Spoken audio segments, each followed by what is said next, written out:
ஒளிபரப்ப உதவுபவர்கள் திருமதி ரீட்டா குடும்பத்தினர், டொரண்டோ, கனடா. மரியா மேகலா ஜெரால்டின் சௌந்தரநாயகம் 31ஆம் நாள் நினைவஞ்சலி இவரின் ஆன்ம இளைப்பாட்சிக்காக வேண்டி.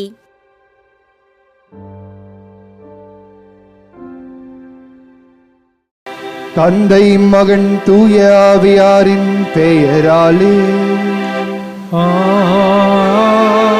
ஆமென். நம் ஆண்டவராகிய இயேசு கிறிஸ்துவின் அருளும் கடவுளின் அன்பும் தூய ஆவியாரின் நட்புறவும் உங்கள் அனைவரோடும் இருப்பதாக. உம் ஆன்மாவோடும் இருப்பதாக. இயேசுவில் பேரன்புக்குரிய சகோதர சகோதரிகளே, நாம் ஒவ்வொருவரும் இயேசுவின் சீடர்களாக சீடத்திகளாக வாழ ஆசைப்படுகின்றோம். ஜெபமாலை சொல்வதனாலும் மட்டும், திருப்பலியில் பங்கேற்பதால் மட்டும் நாம் இயேசுவின் சீடர்களாகவும் சீடத்திகளாகவும் மாறிவிட முடியாது. நாம் இயேசுடைய சீடர்களாக சீடத்திகளாக மாற வேண்டும் என்றால் நாம் நம்மையே முழுமையாக அவரது பணிக்கு அர்ப்பணிக்க வேண்டும். 24 மணி நேரத்திலே கடவுளுக்கு நாம் செலவு செய்கின்ற நேரம் 1 மணி நேரம் அல்லது 2 மணி நேரம். மற்ற நேரங்களில் நாம் உலக காரியங்களிலும் உலக போக்குக்குரிய விஷயங்களிலும் தான் நாம் நேரங்களை அதிகமாக செலவு செய்கின்றோம். நம்மையே முழுமையாக கடவுளுக்கு அர்ப்பணிப்பதில்லை. குடும்ப உறவுகளிலே நாம் நம்மையே அதிகப்படியாக பிணைத்து கொண்டு வாழுகின்றோம். உலக வசதி வாய்ப்புகளை நாம் ஒவ்வொரு நாளும் அதிகமாக தேடிக்கொண்டிருக்கின்றோம். எனவே இப்படிப்பட்ட தருணங்களுக்காக நாம் மனம் வருந்தி இத்திருப்பலியிலே மன்னிப்பு வேண்டுவோம். நம்மையே முழுமையாக கடவுளுக்கு ஒப்புக் கொடுக்க அர்ப்பணிக்க அவருடைய சீடர்களாக சீடத்திகளாக நம்மை அடையாளப்படுத்திக் கொள்ள இந்த திருப்பலியிலே நாம் மன்றாடுவோம். எல்லாம் உள்ள இறைவனிடமும் சகோதர சகோதரிகளே, உங்களிடமும் நான் பாவி என ஏற்றுக்கொள்கிறேன். ஏனெனில் என் சிந்தனையாலும் சொல்லாலும் செயலாலும் கடமையில் தவறியதாலும் பாவங்கள் பல செய்தேன். என் பாவமே என் பாவமே என் பெரும் பாவமே. ஆகையால் எப்பொழுதும் கன்னியான புனித மரியாவையும் வானதூதர் புனிதர் அனைவரையும் சகோதர சகோதரிகளே உங்களையும் நம் இறைவனாகிய ஆண்டவரிடம் எனக்காக வேண்டிக் கொள்ள மன்றாடுகிறேன். எல்லாம் அல்ல இறைவன் நம் மீது இரக்கம் வைத்து நம் பாவங்களை மன்னித்து நம்ம நிலை வாழ்வுக்கு அழைத்து செல்வாராக. ஆமீன்.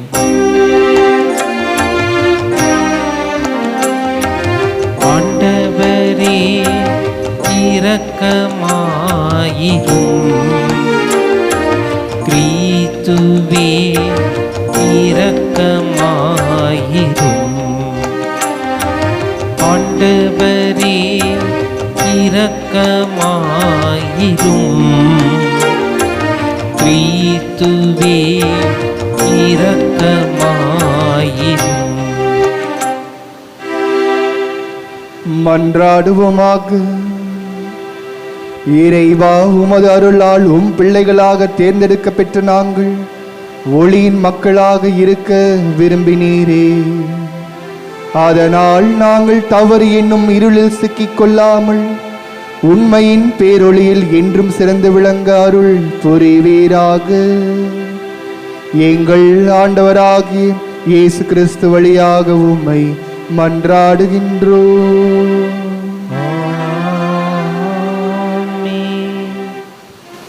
இறைவாக்கினர் ஆமோஸ் நூலிலிருந்து வாசகம். அதிகாரம் 2, இறை வார்த்தைகள் 6 முதல் 10 முடிய மற்றும் 13 முதல் 16 முடிய. ஆண்டவர் கூறுவது இதுவே: இஸ்ராயேல் எண்ணற்ற குற்றங்கள் செய்ததற்காக நான் கொடுத்த தண்டனை தீர்ப்பை மாற்றவே மாட்டேன். ஏனெனில் அவர்கள் நேர்மையாளரை வெள்ளிக்காசுக்கும் வறியவரை 2 காலணிக்கும் விற்கின்றார்கள்.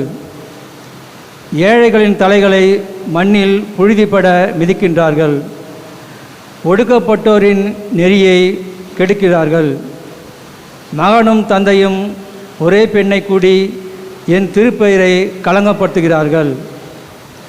கடன்காரிடமிருந்து பறித்த ஆடைகளை விரித்து போட்டு எல்லா பலிபீடங்கள் முன்பும் கிடந்து கொண்டு அபராதம் விதித்த கிடைத்த மதுவினை தங்கள் கடவுளின் இல்லத்தில் குடிக்கிறார்கள். நானோ கேதூரு மரத்தின் உயரமும் கருவாலி மரத்தின் வலிமையும் கொண்ட ஏமரியரை அவர்கள் கண்முன் அழைத்து விட்டேன். மேலே அவளுடைய கனிகளையும் கீழே அவருடைய வேர்களையும் அழித்து விட்டேன். மேலும் எகிப்தின் நாட்டிலிருந்து உங்களை அழைத்து வந்து 40 ஆண்டுகள் பாலை நிலத்தில் உங்களை வழிநடத்தி ஏமோரியர் நாட்டை நீங்களே உரிமை சொத்தாக்கி கொள்ள செய்தேன். வைக்கோல் பொதி நிறைந்த வண்டி அழுத்துவது போல உங்களையும் நீங்கள் இருக்கும் இடத்திலேயே அழுத்துவேன். விரைந்தோடுகிறவனும் தப்ப முடியாது, வலிமை இழந்தவனும் தன் வலிமையை இழந்து விடுவான். வீரனாலும் தன் உயிரை காத்து கொள்ள முடியாது. வில்லேந்த வீரன் எதிர்த்து நிற்க மாட்டான். விரைந்தோடுபவனும் தன்னை காப்பாற்றிக் கொள்ள மாட்டான். குதிரை வீரனாலும் தன் உயிரை காத்து கொள்ள முடியாது. அந்நாளில் வலிகை மிக்கர்களில் நெஞ்சூரன் கொண்டவன் கூட படைத்தளங்களை தூக்கி எறிந்துவிட்டு ஓடுவான் என்கிறார் ஆண்டவர். இது ஆண்டவர் வழங்கும் அருள்வாக்கு.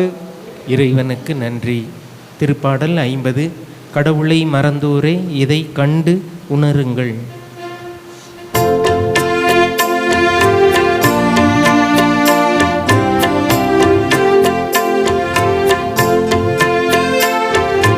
கடவுளை மறந்தோரே இதை கண்டு உணருங்கள்.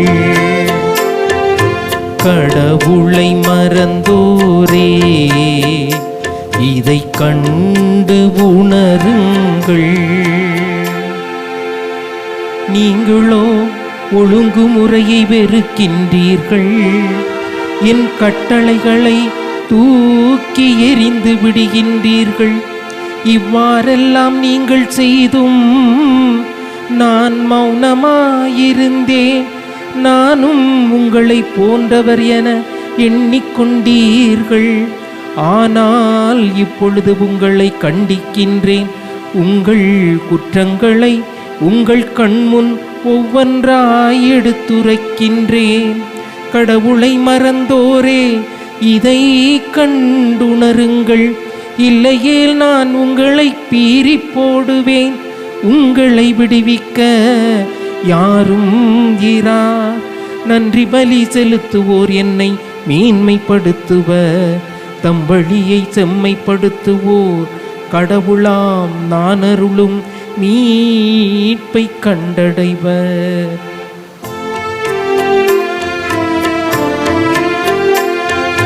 கடவுளை மறந்தோரே இதை கண்டு உணருங்கள். கடவுளை மறந்தோரே இதை கண்டு உணருங்கள்.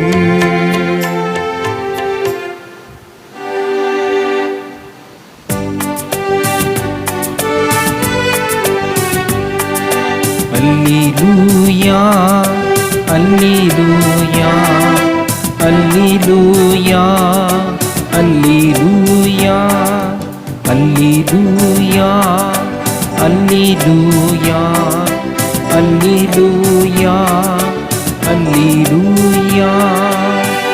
இன்று உங்கள் இதயத்தை கடினப்படுத்திக் கொள்ளாதீர்கள். மாறாக நீங்கள் அவரது குரலுக்கு செவி கொடுத்தால் இத்துணை நலம். அல்லேலூயா அல்லேலூயா அல்லேலூயா அல்லேலூயா.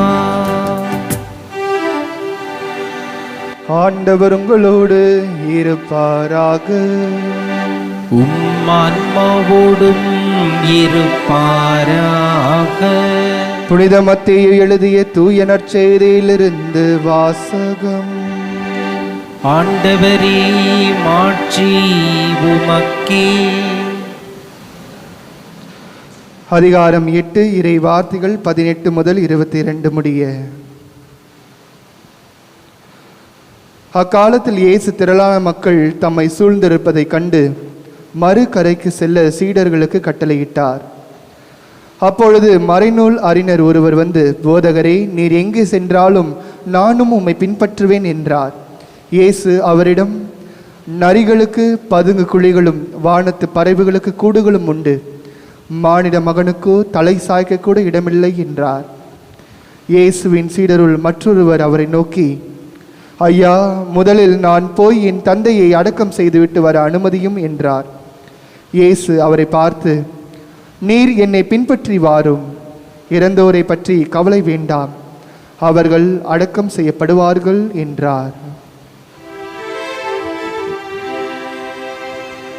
ஆண்டவரின் அருள்வாக்கு. கிறிஸ்துவே உமக்கு புகழ். இயேசுவில் பிரியமான சகோதர சகோதரிகளே, தமிழ் மொழியிலே ஒரு சொல்லாடல் ஒன்று பயன்படுத்துவார்கள். அதாவது, இரு மான்களை விரட்டி கொண்டிருப்பவர் ஒரு மானையும் பிடிக்க மாட்டார்.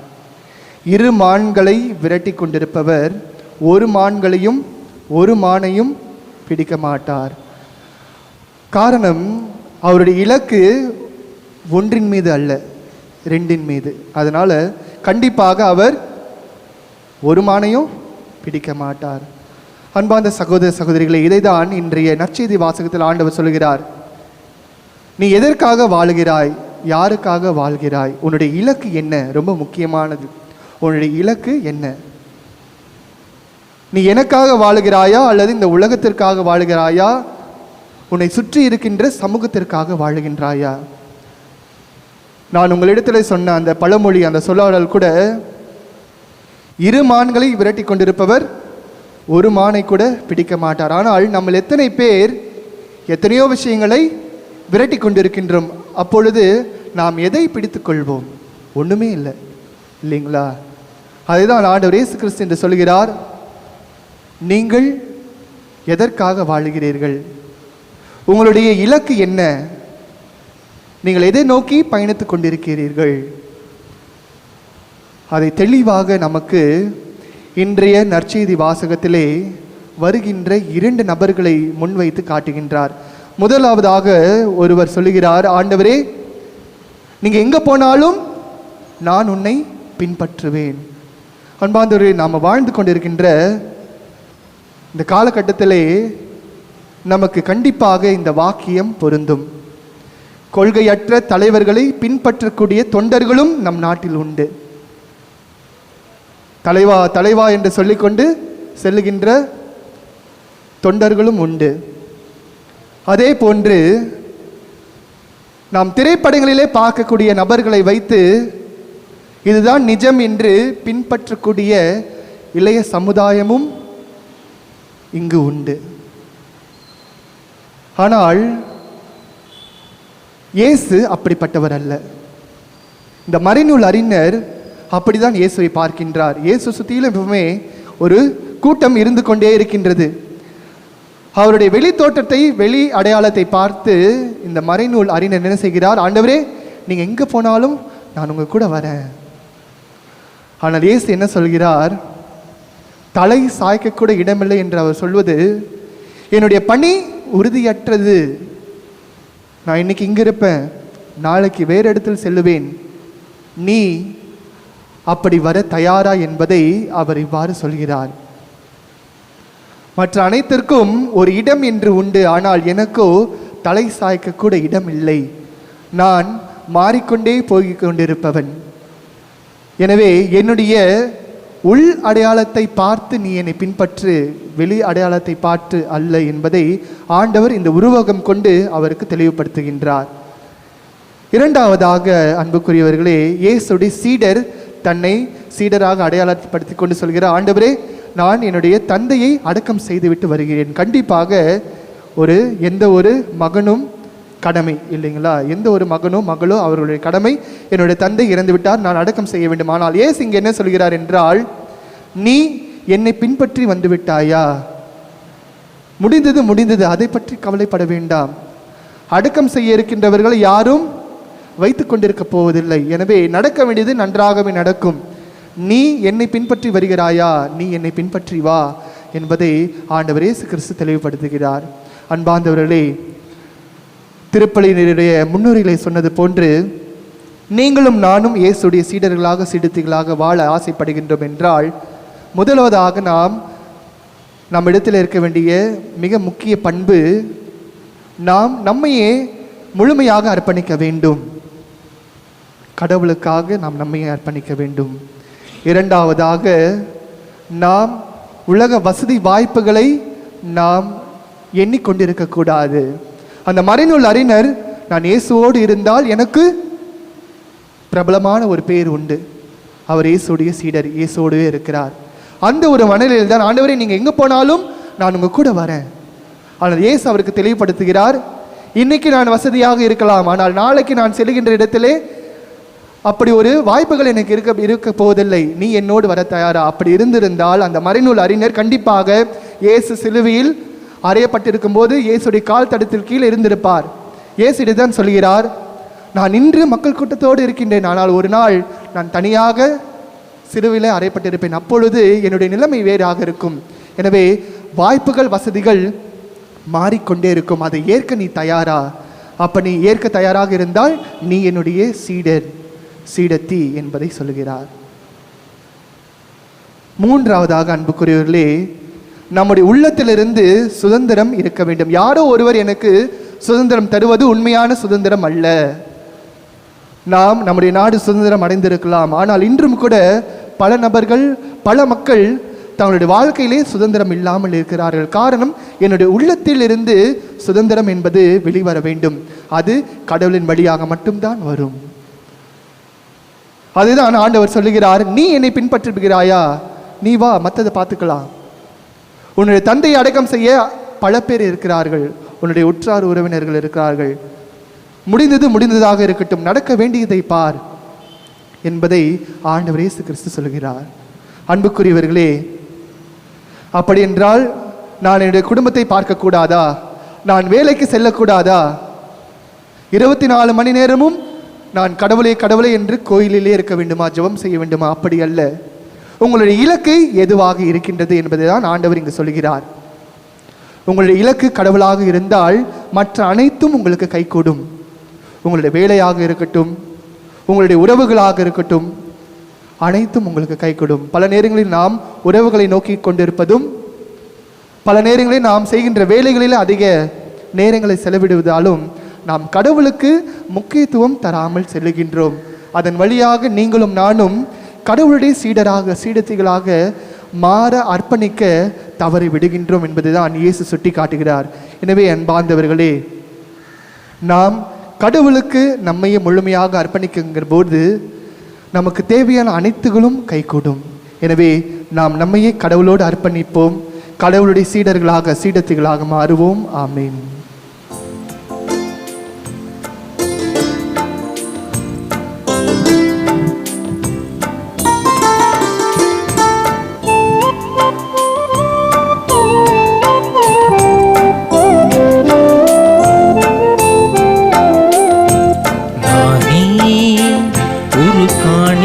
பொருளாக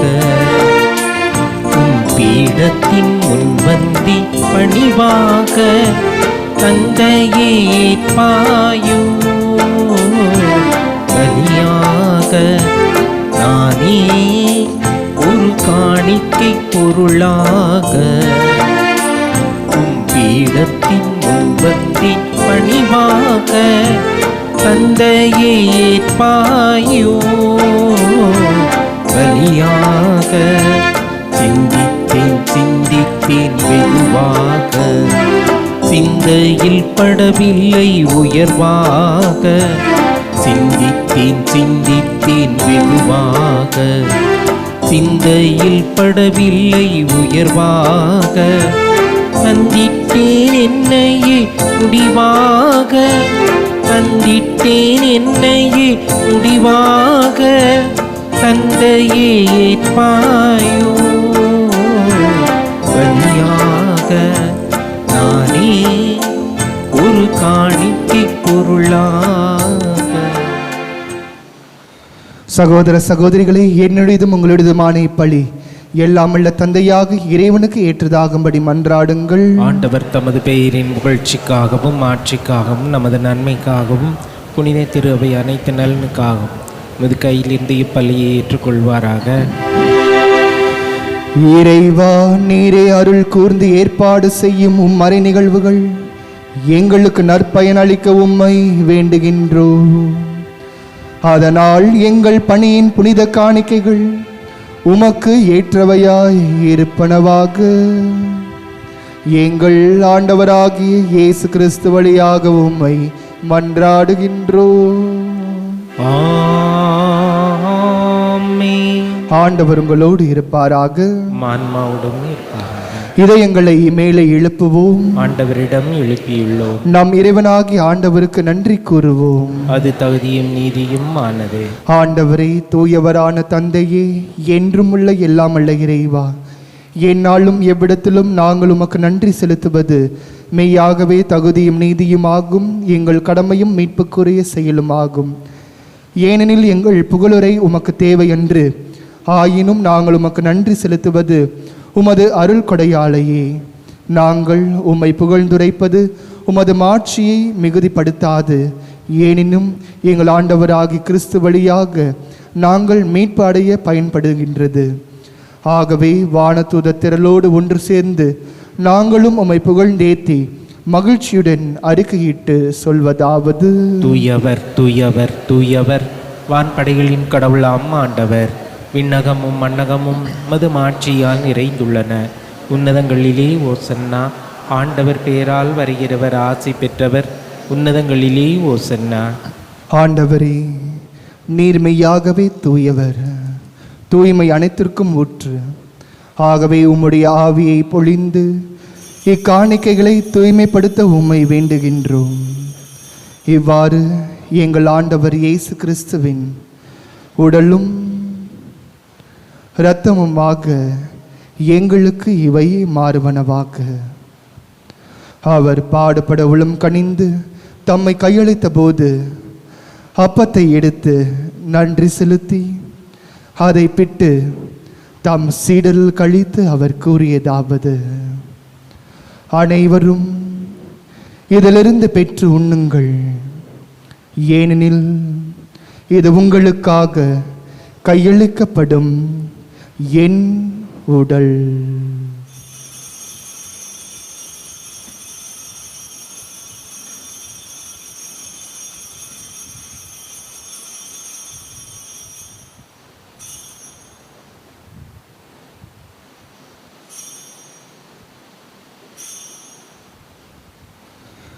அவ்வண்ணமே இரவு விருந்தை அருந்திய பின் கிண்ணத்தையும் எடுத்து மீண்டும் உமக்கு நன்றி கூறி தம் சீடல் கழித்து அவர் கூறியதாவது: அனைவரும் இதிலிருந்து பெற்று பருகுங்கள், ஏனெனில் இது புதிய நிலையான உடன்படிக்கைக்குரிய என் இரத்தத்தின் கிண்ணம்.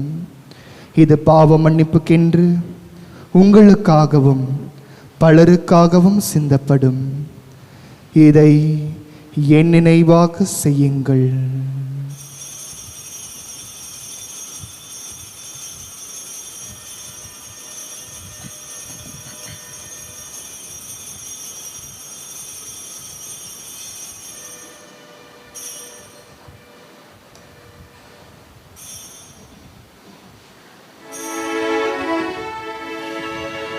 நம்பிக்கையின் மறை பொருள். ஆண்டவரே, நீர் வருமளவும் உமது இறப்பினை அறிக்கையிடுகின்றோம், உமது உயிர்ப்பினையும் எடுத்துரைக்கின்றோம். ஆகவே ஆண்டவரே, நாங்கள் கிறிஸ்துவின் இறப்பினையும் உயிர்ப்பினையும் நினைவு கூர்ந்து வாழ்வு தரும் அப்பத்தையும் மீட்பளிக்கும் கிண்ணத்தையும் உமக்கு ஒப்புக் கொடுக்கின்றோம். திருமுன் நின்று உமக்கு ஊழியம் புரிய தகுந்தவர்கள் என எங்களை ஏற்றுக்கொண்டீர். எனவே உமக்கு நன்றி செலுத்துகின்றோம். மேலும் கிறிஸ்துவின் உடலிலும் இரத்தத்திலும் பங்கு கொள்ளும் எங்களை தூய ஆவியார் ஒன்று சேர்க்க வேண்டும் என உம்மை தாழ்மையுடன் மன்றாடுகின்றோம். ஆண்டவரே, உலகெங்கும் பரவி இருக்கும் உமது திரு அவையை நினைவு கூர்ந்தருளும். எங்கள் திருத்தந்தை பிரான்சிஸ், எம் பேராயர் ஜார்ஜ், எல்லா திருநிலையினர் ஆகிய அனைவரோடும் உமது திரு அவை அன்பில் நிறைவு பெற செய்தருளும். மேலும் உயிர்த்தெழும் எதிர்நோக்குடன் துயில் கொள்ளும் எங்கள் சகோதர சகோதரிகளையும் இறந்தோர் அனைவரையும் இரக்கத்துடன் நினைவு கூர்ந்து உமது திருமுக ஒளியினுள் ஏற்றருளும். எங்கள் அனைவர் மீதும் இரக்கமாயிரும். கடவுளின் கன்னித்தாயான புனித மரியா, அவருடைய துணையாளரான புனித யோசேப்பு, புனித திருத்தூதர்கள், இவ்வுலகில் உமக்கு உகந்தவராய் இருந்தோர் ஆகிய புனிதர் அனைவருடனும் நாங்கள் நிலை வாழ்வில் பங்கு கொள்ளும் தகுதி பெற்று உம் திருமகன் இயேசு கிறிஸ்து வழியாக உம்மை புகழ்ந்தேத்து மறுமருள உம்மை மன்றாடுகின்றோம்.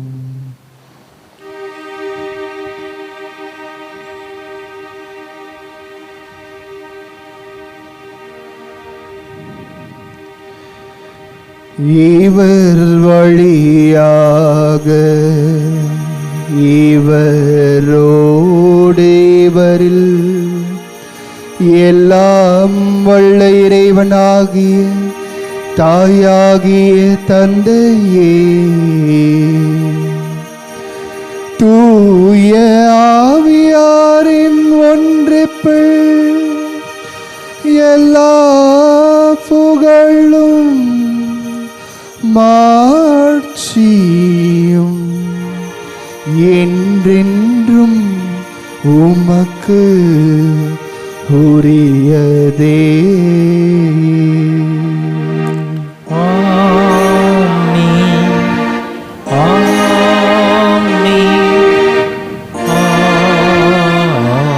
ஆமென்.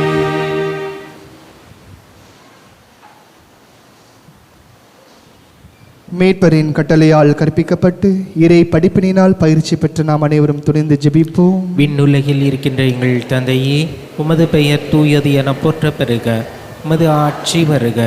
உமது திருவுளம் விண்ணுலகில் நிறைவேறுவது போல மண்ணுலகிலும் நிறைவேறுக. எங்கள் அன்றாட உணவை இன்று எங்களுக்கு தார். எங்களுக்கு எதிராக குற்றம் செய்வோரை நாங்கள் மன்னிப்பது போல எங்கள் குற்றங்களை மன்னியும். எங்களை சோதனைக்கு உட்படுத்தாதேயும், தீமையிலிருந்து எங்களை விடுவித்தருளும். ஆண்டவரே, தீமை அனைத்திலும் இருந்தும் எங்களை விடுவித்து எங்கள் வாழ்நாளில் அமைதியை கனிவுடன் அருள உம்மை மன்றாடுகின்றோம். உமது இரக்கத்தின் உதவியால் நாங்கள் பாவத்திலிருந்து எப்போதும் விடுதலை பெற்று யாதொரு கலக்கமும் இன்றி நலமாய் இருப்போமாக. நாங்கள் எதிர்நோக்கி இருக்கும் பேரின்பத்திற்காகவும் எம் மீட்பராக இயேசு கிறிஸ்துவின் வருகைக்காகவும் காத்திருக்கின்றோம். ஏனெனில் ஆட்சியும் வல்லமையும் ஆட்சியும் என்றென்றும் உமதே. ஆண்டவரே இயேசு கிறிஸ்துவே, அமைதியை உங்களுக்கு விட்டு செல்கின்றேன், என் அமைதியை உங்களுக்கு அளிக்கின்றேன் என்று உம் திருத்தூதர்களுக்கு மொழிந்தீரே. எங்கள் பாவங்களை பாராமல் உமது திரு அவை நம்பிக்கையை கண்ணோக்கி உமது திருவுளத்திற்கேற்ப அதற்கு அமைதியும் ஒற்றுமையும் அளித்தருள்வீராக. என்றென்றும் வாழ்ந்து ஆட்சி செய்கின்றவர் நீரே. ஆண்டவருடைய அமைதி உங்களோடு என்றும் இருப்பதாக. ஒருவருக்கொருவர் அமைதியை பகிர்ந்து கொள்வோம்.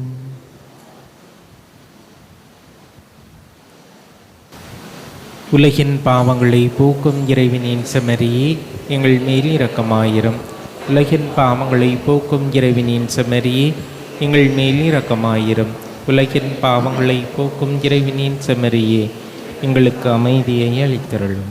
இதோ நம் ஆண்டவராகிய இயேசு கிறிஸ்து நம் ஒவ்வொருவருடைய வாழ்வின் இலக்காக அமைந்திட இத்திருப்பலியிலே நற்கருணை வடிவிலே எழுந்தருளியுள்ளார். இவரை நமது வாழ்வின் இலக்காக கொண்டு வாழ்ந்திடவும் இவரிலே நம்மையே அர்ப்பணிக்கவும் இங்கு வந்திருக்கின்ற ஒவ்வொருவரும் பேறு பெற்றோர்.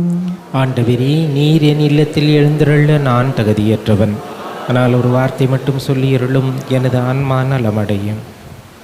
நன்றி கூறி மன்றாடுவோமாக. ஆண்டவரை, நாங்கள் ஒப்பு கொடுத்து உணவாக உட்கொண்ட இப்புனித பழி பொருட்கள் எங்களுக்கு வாழ்வளிக்க உம்மை வேண்டுகின்றோம். இவ்வாறு நாங்கள் முடிவில்லா அன்பினால் உம்முடன் ஒன்றிணைக்கப்பட்டு என்றும் நிலைத்து நிற்கும் கனித்தர அருள்வீராக. எங்கள் ஆண்டவராகிய இயேசு கிறிஸ்து வழியாக உம்மை மன்றாடுகின்றோம். ஆமென். ஆண்டவர் உங்களோடு இருப்பாராக. உம்மான்மாவோடும் இருப்பாராக. எல்லாம் வல்ல இறைவன் தந்தை மகன் தூயாவியானவர் உங்கள் அனைவரையும் நிறைவாக ஆசீர்வதிப்பாராக. ஆமென். ஆண்டவர் இலக்காக கொண்டு வாழ்ந்திட சென்று வாழுங்கள், வாழ்க்கைப்படி தொடரட்டும். இறைவனுக்கு நன்றி. திருப்பலி ஒளிபரப்ப உதவியவர்கள்: திருமதி ரீட்டா குடும்பத்தினர், டொரண்டோ, கனடா. மரியா மேகலா ஜெரால்டின் சௌந்தரநாயகம் 31ஆம் நாள் நினைவஞ்சலி. இவரின் ஆன்ம இளைப்பாட்சிக்காக வேண்டி